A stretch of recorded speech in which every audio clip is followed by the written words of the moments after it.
Good afternoon, ma'am. Good afternoon.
So let's start the class. Today's topic is antibiotics, classes, function, and production.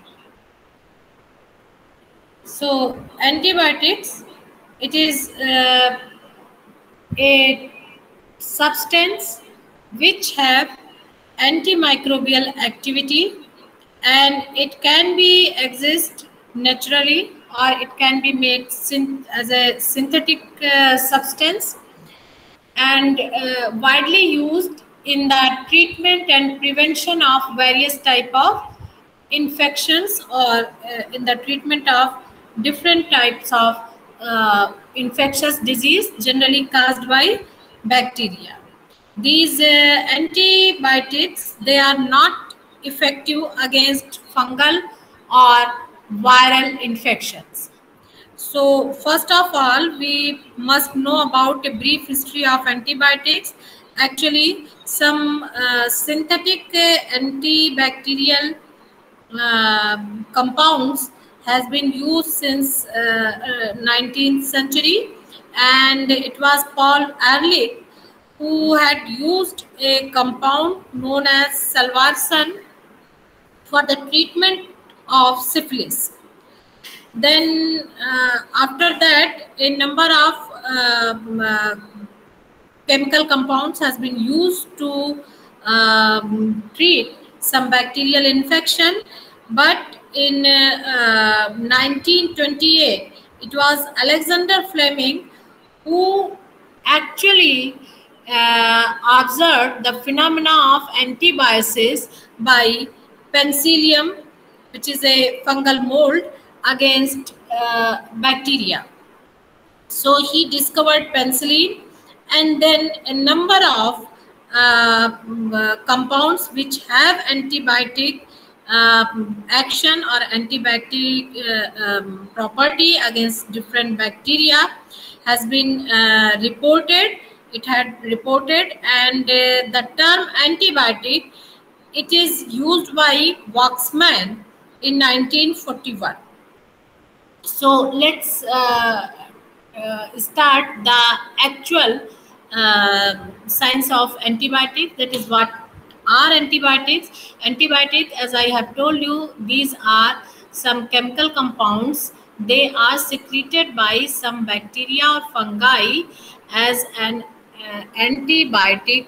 Antibiotic means anti means against and biotic means life. So these are some compounds which are lethal for the other enzymes other than the organism which has secreted this substance. So antibiotics, they are generally naturally occurring substances secreted by some bacteria and fungi, and they are actually effective against bacterial cell generally. Some are also specific, or some are also effective against protozoa. So these antibiotic, they are also synthesized on the basis of the structure of their natural compound. They can be produced as a synthetic compound and used as an antibiotic. And according to their mode of action and the type of the compound, that is, it is natural or synthetic, they are classified. So first, the classification of antibiotic, which is based upon the origin. Origin means either they are naturally occurring compounds, or they are synthetically produced by some scientists in laboratory condition. So natural antibiotics are the product of secondary metabolic pathway. And secondary metabolic pathway means these antibiotics, they are not actually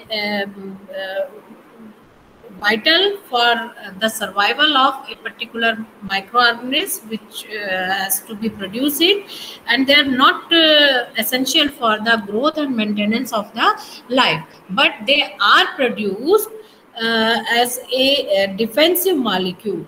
So some example of these type of natural antibiotics are penicillin, streptomycin, as you can see in here, streptomycin, ramicindine, and chlortetracycline.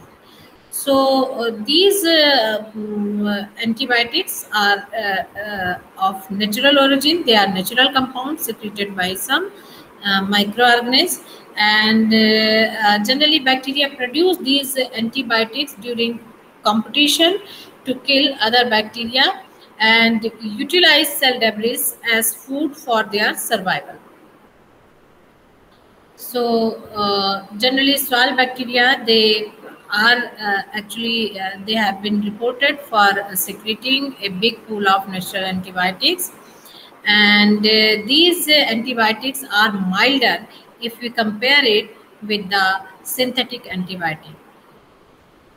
So next category of antibiotic, depending upon the origin, is the synthetic antibiotic, and produced on the basis of knowledge about the structure and mode of action of naturally occurring antibiotics. So in number of synthetic antibiotics has been synthesized in the laboratory in the last 30 years, and they have been approved for disease treatment. And the common synthetic antibiotics are 6-amino penicillinic acid, cephalosporin, meropenem, etc. So these are synthetic antibiotics, and they work faster in comparison to natural antibiotics and are considered to have a higher toxic effect on pathogen. So next, it is the one category of classification, that is either the antibiotics are natural in origin or synthetic. The next category is how they work towards a parasitic cells. So there are two categories. One is bactericidal antibiotics, another is bacteriostatic antibiotics. So bactericidal antibiotics are those antibiotics which inhibit parasitic growth by killing the bacteria in various possible ways. There are a number of mechanisms by which they can kill the particular parasite, target pathogen. So the antibiotics which possess bactericidal action, they are penicillin, cephalosporin, glycopeptides, monobactams, aminoglycosides, etc. Then another type of antibiotics which are actually bacteriostatic, means they inhibit the bacterial growth by inhibiting the or arresting the growth of microorganisms, and they do not allow them to divide or reproduce, but they never kill the bacteria. And when the concentration of these type of bacteriostatic antibiotics, it is actually decreases, the bacteria can resume their growth. And if we compare it with the bactericidal antibiotics, these antibiotics which possess bacteriostatic mode of action, they are not effective for disease treatment, and that are not suitable for disease treatments. The example of these bacteriostatic antibiotics are chloramphenicol, macrolides, trimethoprim, sulfonamides, spectinomycin, etc. These are the antibiotics which possess bacteriostatic property. And in this case, as I have told you, that when the concentration of bacteriostatic antibiotic decreases, these the bacteria, they escape from the adverse effect of these antibiotics, and they starts growing and reproducing.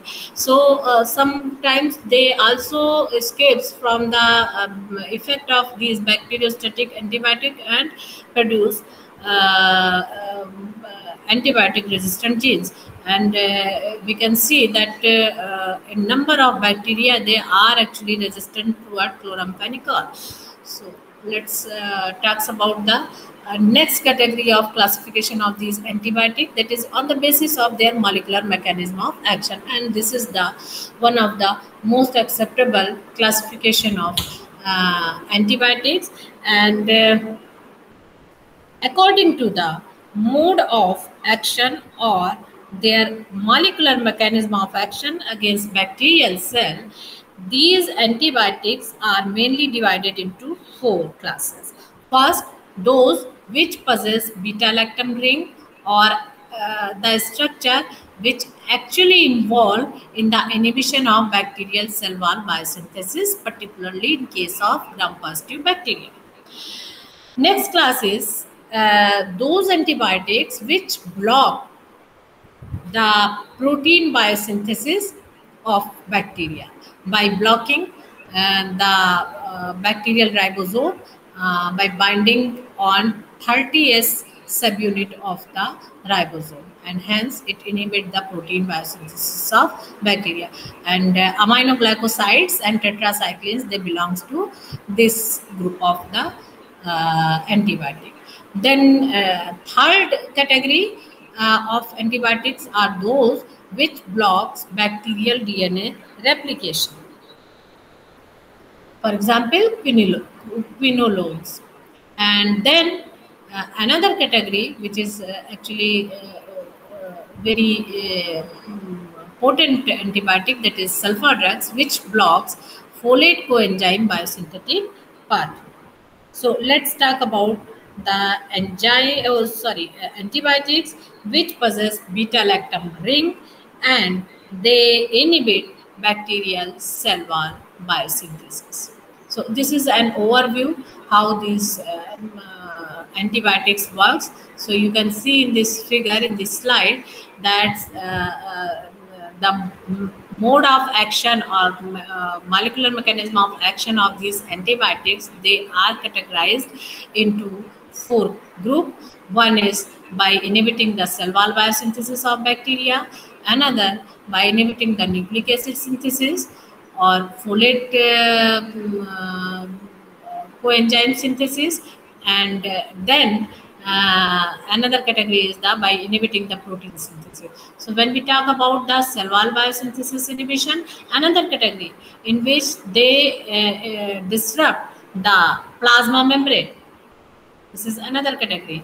For example, polymyxin, they disintegrate the plasma membrane. And penicillins, cephalosporins, and monobactams, they possess beta-lactam rings and they inhibit the cell wall biosynthesis. Similarly, vancomycin and bacitracin, they also inhibit the cell wall biosynthesis. While as I have told you that sulfonamides, trimethoprim, they interfere with the folate biosynthesis and hence they inhibit the folate biosynthesis, which is a coenzyme.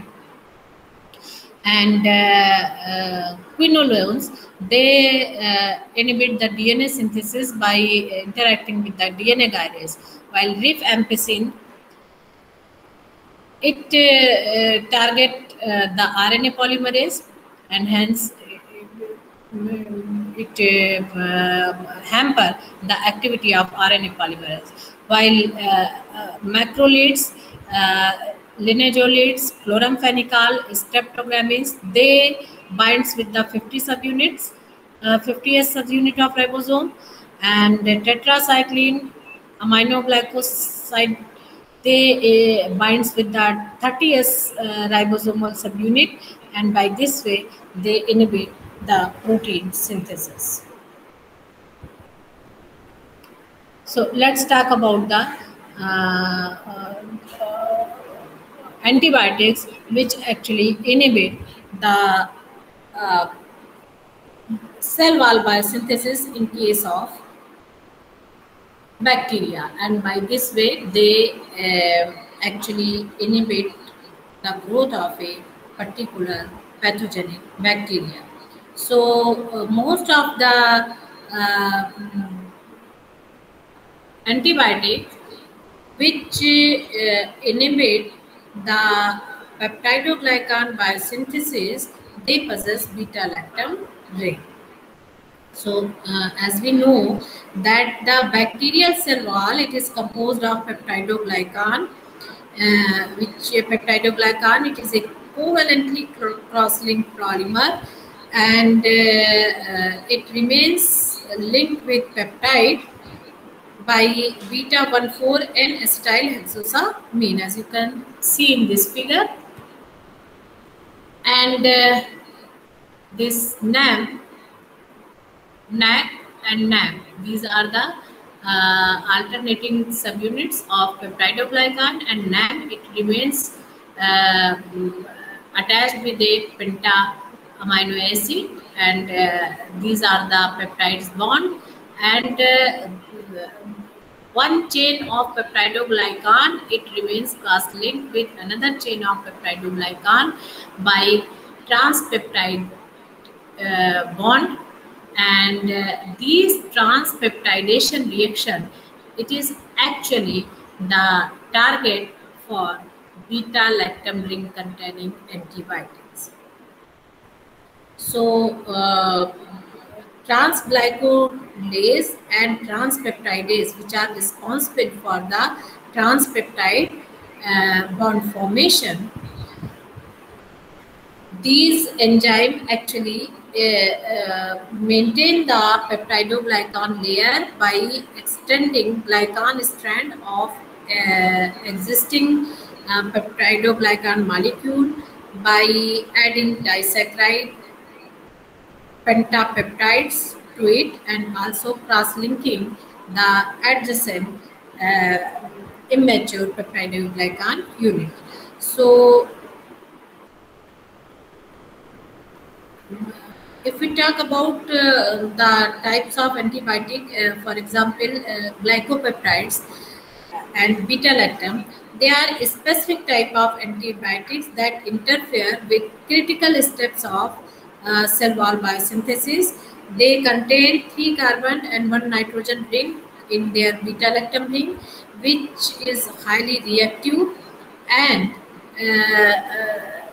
they inhibit the essential protein function required for the this role, that is transpeptide bond formation, and thus either kill or inhibit growth of bacteria.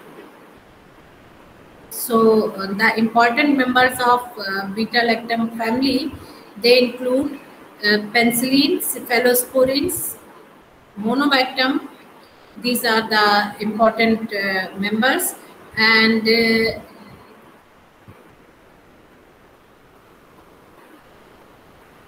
Another type of antibiotics which remains associated with the inhibition of bacterial cell wall biosynthesis are vancomycin,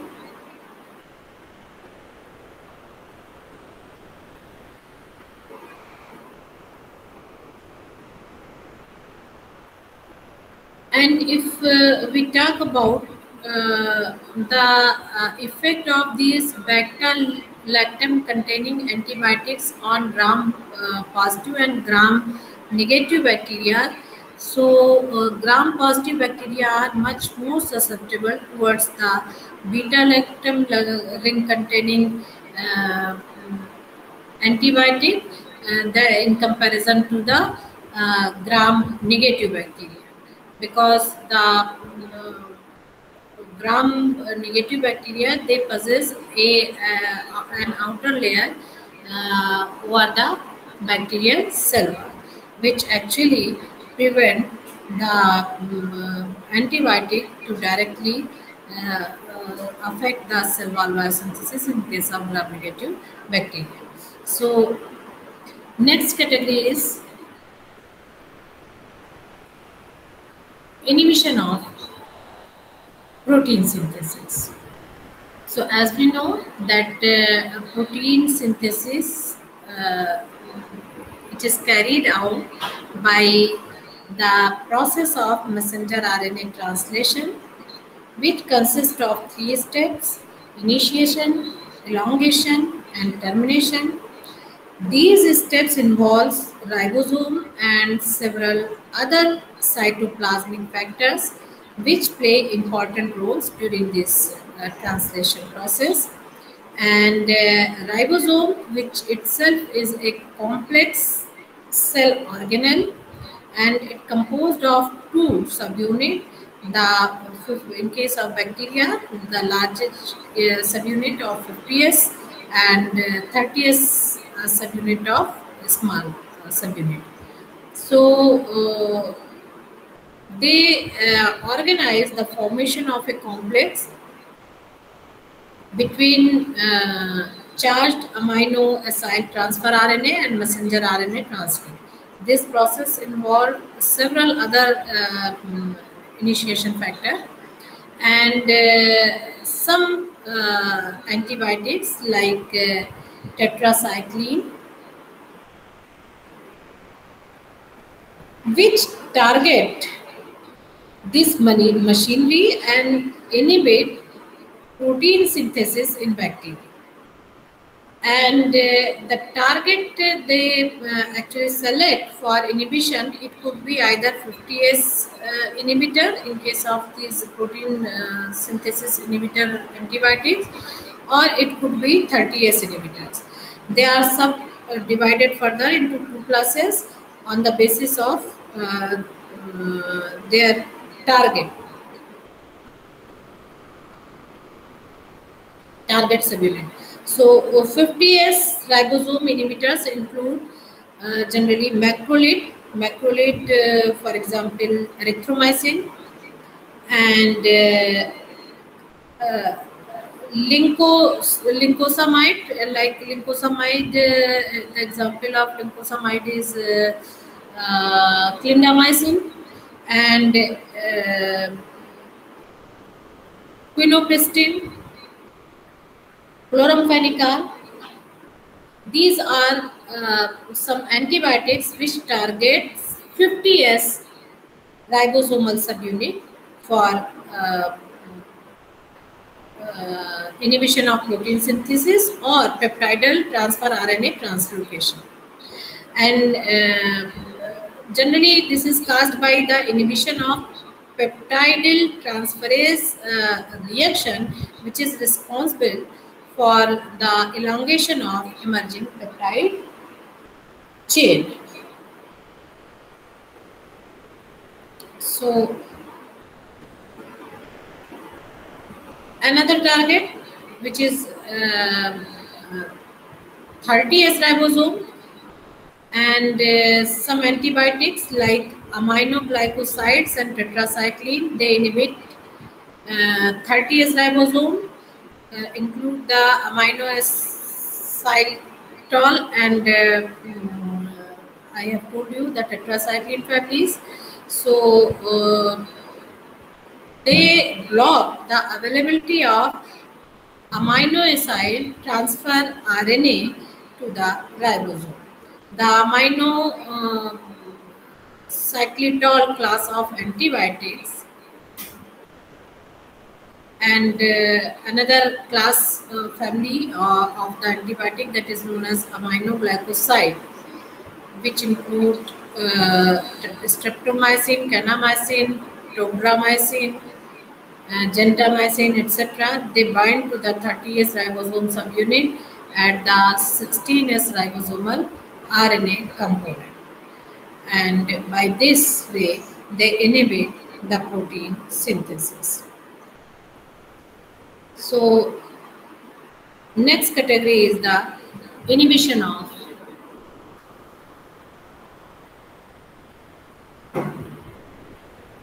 replication or DNA synthesis.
Quinolone class of antibiotics, it actually inhibit the DNA synthesis, and as we know that gyrase and topoisomerase are the two distinct type 2 topoisomerase, and these enzymes they play a crucial role in various nucleic acid processes, and generally they help to control the level of DNA binding and remove knots and tangles from the bacterial chromosome. So the antibiotic which belongs to quinolone, they target these reaction. They target these reaction, and generally they target DNA topoisomerase complex formation in the bacterial cell, and by this way they actually inhibit the DNA synthesis, and the class of antibiotic and its derivatives like quinolone derivatives like nalidixic acid and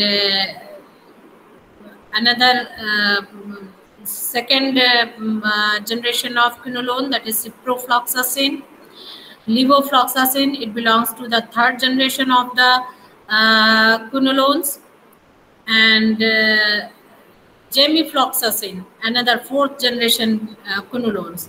They are actually a broad spectrum antibiotic which are generally used for both gram positive and gram negative bacterial infection. So quinolone antibiotics, as we have seen, that they interfere with the maintenance of chromosomal topology by targeting DNA gyrase and topoisomerase 4. Is it clear? So these are some molecular mechanism by which these important antibiotics, they actually either inhibit the growth or kill the bacterial cell. Another group that is known as sulfonamide, it inhibit the folate biosynthesis. As we know that folic acid, it is an important compound for the synthesis of nitrogen bases.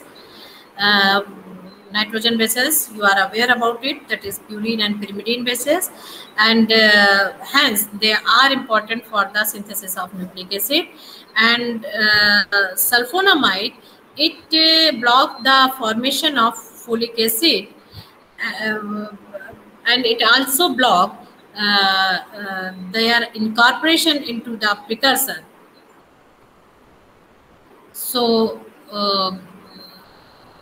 this action of antibiotics make it antibacterial, and by this way it inhibit the growth and further survival of an antibiotics. So the antibiotics which belongs to the sulfonamides are trimethoprim, that inhibit the synthesis of bacterial dihydrofolic acid reductase, and therefore act on the some metabolic pathway as sulfonamide. So just recall the synthesis of purine biosynthesis. So the precursor molecule is PABA, which reacts with pteridine, and in presence of pteridine synthetase, it forms dihydropteroic acid. And sulfonamides, they inhibit the pteridine synthetase pathway. It inhibits this reaction, and hence finally it inhibits the formation of tetrahydrofolic acid or dihydropteroic acid. While trimethoprim, it inhibits dihydrofolate reductase. It inhibits dihydrofolate reductase, and hence it inhibits the pathway by inhibiting the conversion of dihydrofolic acid into tetrahydrofolic acid. So these two antibiotics which actually interfere with the tetrahydrofolate synthesis pathway. Sulfonamide actually mimics the PABA, and hence it acts as a competitive inhibitor for pteridine synthetase. So this is all about the molecular mechanism of these 4 classes of antibiotics. Thank you very much.